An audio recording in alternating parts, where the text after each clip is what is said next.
Welcome to the Smarter Money Life podcast hosted by Andy Mattingly. Frequent guest on local TV news, regular segment on Indy Now TV, and a leader here at Forum Credit Union. Forum's mission is to help members lead their financial dreams, and in today's podcast, we're going to cover a topic that will help you improve your financial life. The holidays are almost here, and they can be very fun, or they can be concerning at the same time. Now, if you want all fun, you have two choices. Don't worry about the financial impact, or improve your holiday financial habits. Hello, everyone. This is Andy Mattingly, and I'm back today with tips to help you realize your holiday dream of a very merry season and also a stress-free new year.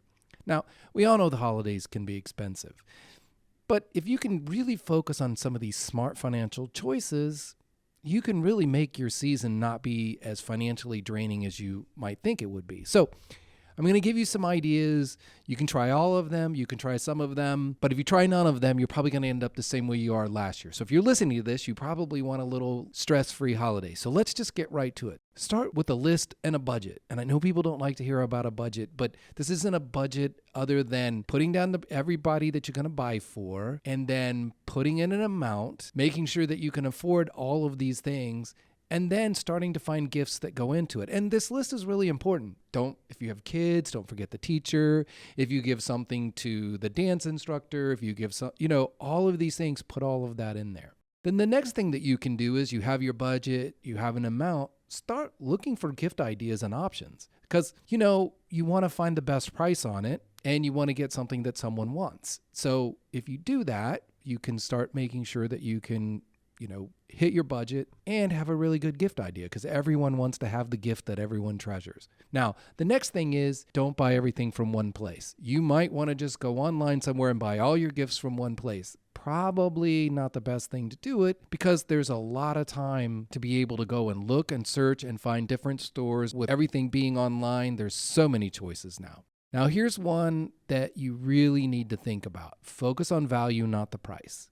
You want to make sure you're finding the perfect gift for those on your list, but you can't find something that's so expensive because being very expensive doesn't necessarily mean it has value. Now, here's one.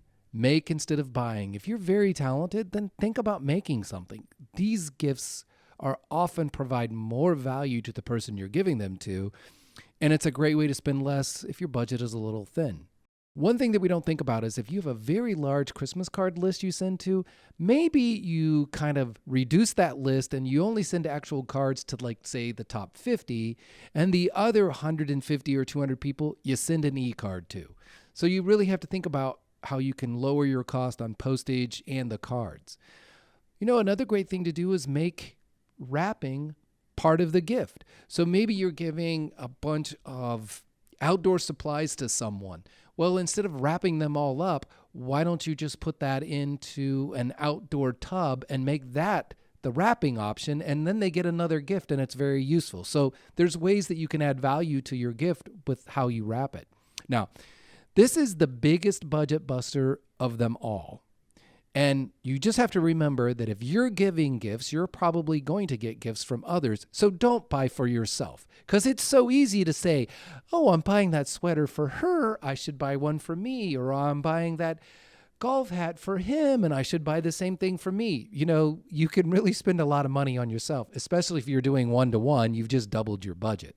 Now, another thing, if you have a lot of decorations already, but you just want to add to them, wait until you get close to the holidays or right after. That's a good time to find additional decorations. And then sometimes you have to really ask yourself, do you really need the 25-foot giant snowman or Santa Claus? Are you really going to put that up? And then now the last thing is, and this is how you can really make sure that you keep your finances in order, and it goes back to the budget. Don't forget about the extras. You're going to have holiday parties to attend. And most people like to take something to the host of the holiday party. And, those are going to have gifts. Maybe you're traveling to see family. That's going to be cost. And maybe this is the first year that you're traveling with a new child. Well, that's even an additional cost. Or maybe you're going to do things differently. So if you put all of these things together, you can make sure you have a great holiday season and a very merry new year. This has been another episode of the Smarter Money Life podcast powered by Forum Credit Union. Please leave your thoughts in the comments and be sure to look for our next episode wherever you get your podcast. Remember, Now is a great time to make a difference in your financial life. Until next time.